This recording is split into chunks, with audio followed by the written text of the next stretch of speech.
حضرت یوسف علیہ السلام جب مصر کے بازار میں لائے گئے، اس زمانہ میں مصر کا بادشاہ عیان ابن ولید عملیقی تھا، اور اس نے اپنی عنان سلطنت قطفیر مصری کے اقتدار میں دے رکھی تھی۔ تمام خزائن اسی کے تحت اور تصرف میں تھے۔ اس کو عزیز مصر کہتے تھے۔ کیا کہتے تھے اس کو؟ عزیز مصر۔ تو اس کو عزیز مصر کہتے تھے، اور وہ بادشاہ کا وزیر اعظم تھا۔ جب حضرت یوسف علیہ السلام مصر کے بازار میں بیچنے کے لیے لائے گئے تو ہر شخص کے دل میں آپ کی طلب پیدا ہوئی اور خریداروں نے قیمت بڑھانا شروع کر دی۔ جب خریداروں نے قیمت بڑھانا شروع کی تو آپ کے یہاں تک کہ قیمت یہاں تک آ پہنچی کہ آپ کے وزن کے برابر سونا اور اتنی ہی چاندی، اتنا ہی مشک اور اتنا ہی حریر قیمت مقرر ہوئی۔ 13 سال کی عمر تھی ان کی۔ اب 13 سال کا بچہ کتنا بڑا ہوتا ہے؟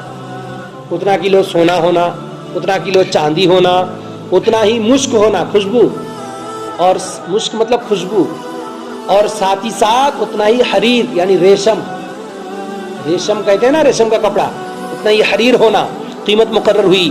آپ کا وزن 400 رطل تھا، 400 رطل تھا، اور عمر شریف اس وقت 13 سال کی تھی۔ عزیز مصر نے اس قیمت پر آپ کو خرید لیا اور اپنے گھر لے آیا، اور دوسرے خریدار اس کے مقابلہ میں سب کے سب خاموش ہو گئے۔ تو خریدنے والا کون؟ عزیز مصر، لے کے وہ اپنا گھر آیا۔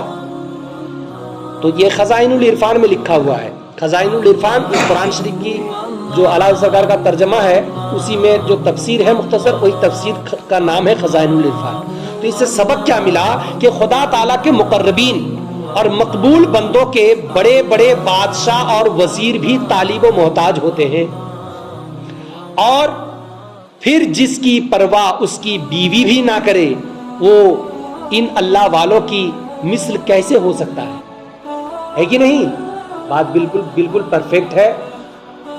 تو اس کے بعد کا بیان انشاءاللہ تبارک و تعالی عزیز مصر کی جو بیوی تھی جس کا نام تھا زلیخا، اور وہ زلیخا کیا خواب دیکھی گھر میں حضرت یوسف علیہ السلام آنے کے بعد، زلیخا کی شادی پہلے کیسے ہوئی، پھر یوسف علیہ السلام گھر میں جب تشریف لے آئے خریدا ہو کر، اس کے بعد گھر کا ماحول کیا تھا، پھر کیا ہوا، کیا کرنا چاہتی تھی، کیا، سب انشاءاللہ کل بیان ہوتا۔ آج کا بیان یہیں پر ختم کر کے بیان کا رخ